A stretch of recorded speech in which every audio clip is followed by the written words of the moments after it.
Why are our liberal democracies vulnerable at home? Here's why. Angry populism thrives where the middle class is hollowed out, where people are losing ground and losing hope, even as those at the very top are doing better than ever.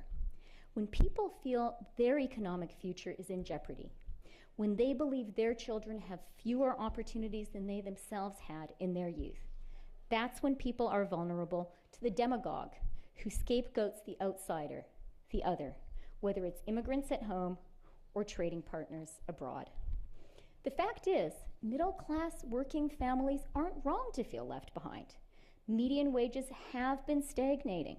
Jobs are becoming more precarious. Pensions uncertain, housing, childcare, and education harder to afford. These are the wrenching human consequences, the growing pains, if you will, of the great transformative forces of the past 40 years, the technology revolution and globalization. Now, of the two, technology is having the greatest impact. But even free traders like me need to recognize that globalization has contributed as well. So, what's the answer? I think we are agreed that it is not, as the Luddites unsuccessfully proposed at the start of the Industrial Revolution, to stop the march of technology. We all love our smartphones too much. When it comes to trade, though, we do need to introduce labor standards with real teeth, as Canada and the EU have done in our free trade agreement, and as we are discussing as part of our ongoing NAFTA modernization negotiations. It is long past time to bring the WTO up to date with the realities of 2018 and beyond. We need to seriously address non-tariff barriers to trade and forced technology transfers. However, and overwhelmingly, the chief answer to the legitimate grievances of the middle class lies in domestic policies, your sphere, Bill. The middle class and people working hard to join it need the security that comes from education in your youth, healthcare for your family, good jobs for your children, and dignity in your retirement. We need to think about what the jobs of the future for our citizens will be and ensure that those jobs will pay a living wage and that our people have the skills to do them. Perhaps most importantly, and this is work that would benefit from international cooperation, in a 21st century in which capital is global but social welfare is national, we need to ensure that each of our countries has the durable tax base necessary to support the 99%. But setting our, yeah, I agree. But setting our own house in order is just one part of the struggle. The truth is that authoritarianism is on the march, and it's time for liberal democracy to fight back. To do that, we need to raise our game.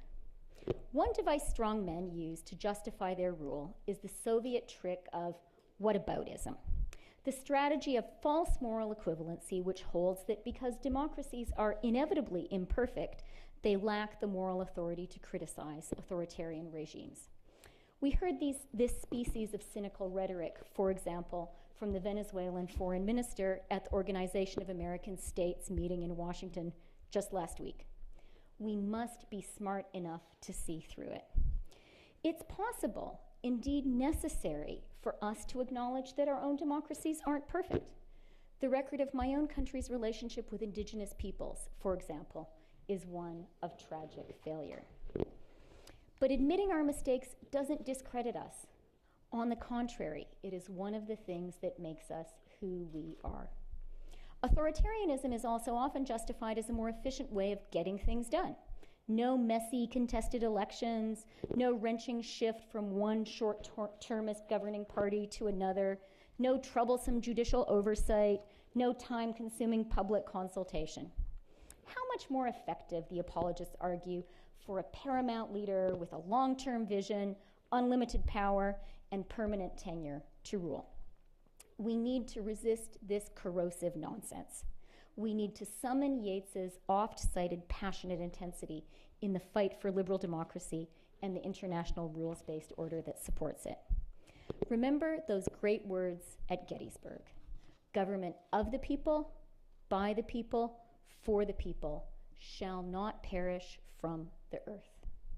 Preserving Lincoln's vision means striking back. It means resisting foreign efforts to hijack our democracies through cyber meddling and propaganda. It means outshining the other models and encouraging those who are on the fence. And it means governing with integrity. Facts matter. Truth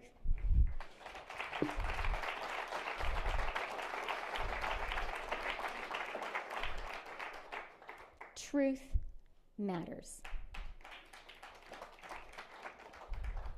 Competence and honesty among elected leaders and in our public service matter.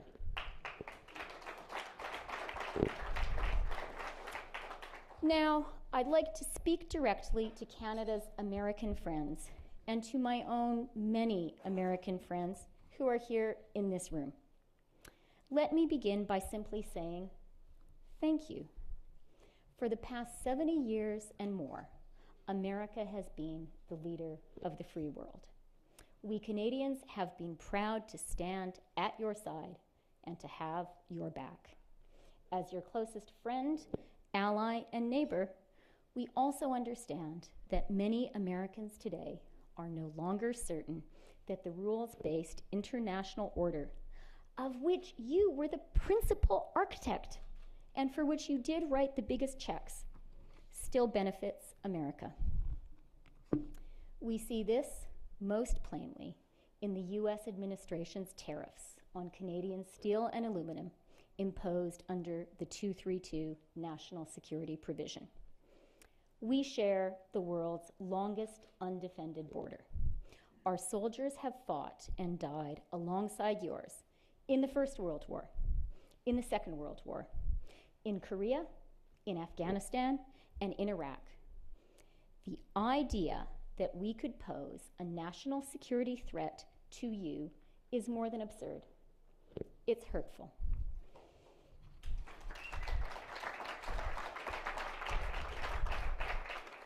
The 232 tariffs introduced by the United States are illegal under WTO and NAFTA rules. They are protectionism, pure and simple. They are not a response to unfair actions by other countries that put American industry at a disadvantage. They are a naked example of the United States putting its thumb on the scale in violation of the very rules it helped to write. Canada has no choice but to retaliate with a measured, perfectly reciprocal, dollar-for-dollar response. And we will do so. We act in close collaboration with our like-minded partners in the EU and Mexico. They too are your allies, and they share our astonishment and our resolve. No one will benefit from this beggar-thy-neighbor dispute. The price will be paid, in part, by American consumers and American businesses. And the price will also be paid by those who believe that a rules-based system is worth preserving. Since the end of the Second World War, we have built a system that promoted prosperity and prevented smaller and regional conflicts from turning into total war. We've built a system that championed freedom and democracy over authoritarianism and oppression. Canada, for one, is going to stand up in defense of that system. We will not escalate, and we will not back down. We remember a time when the United States believed great international projects like the Marshall Plan or the reconstruction of Japan were the path to lasting peace, when America believed its security and prosperity were bolstered by the security and prosperity of other nations. Indeed, that America could only be truly safe and prosperous when its allies were too. This vision, the greatest generation's vision, was crucially dependent on the rules-based international order and the post-war institutions built to maintain it. It was based upon the willingness of all, especially the strongest, to play by the rules and be bound by them. It depended on the greatest countries of the world giving up collectively on the idea that might made right. Now, the Second World War was over 70 years ago. It is reasonable to ask whether our grandparents' hard-won wisdom still applies today.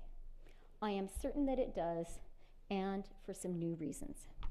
After the devastation of the Second World War, the United States was the unquestioned colossus, accounting alone for half of the world's economy. Today, the US economy stands at just a quarter of the world's. Together, the EU, Canada, and Japan, your allies in the G7 and beyond, account for just a little bit more. China, meanwhile, produces nearly 20% of the world's GDP, and in our lifetimes, its economy is set to become the world's largest. Now, that's not necessarily a bad thing. Americans, Canadians, and Europeans are much richer and healthier and live longer than our grandparents did. The rise of the rest has been a chapter in the story of our own increased prosperity. And it's only natural that the 85% of people who live outside the industrialized West should, over time, account for a greater and growing share of the world's wealth. But that shift leaves the Western liberal democracies with a dilemma. How shall we behave in a world we no longer dominate?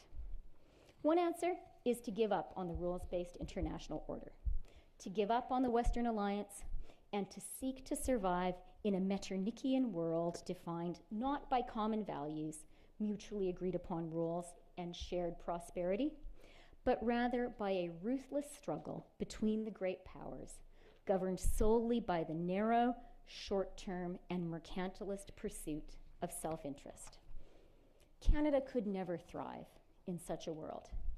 But you, still the world's largest economy, may be tempted. That, of course, is your sovereign right. But allow me, as your friend, to make the case that America's security, amid the inexorable rise of the rest, lies in doubling down on a renewed rules-based international order. It lies in working alongside traditional allies, like Canada, and alongside all of the younger democracies around the world, from the Americas to Africa to Asia to the former Soviet Union, who are so keen to join us and who yearn for leadership. You may feel today that your size allows you to go mano a mano with your traditional adversaries and be guaranteed to win. But if history tells us one thing, it is that no one nation's preeminence is eternal. That is why the far wiser path and the more enduring one is to strengthen our existing alliance of liberal democracies, to hold the door open to new friends, to countries that have their own troubled past, such as Tunisia, Senegal, Indonesia, Mexico, Botswana, or Ukraine, to reform and renew the rules-based international order that we have built together, and in so doing, to require that all states, whether democratic or not, play by these common rules. This is the difficult truth.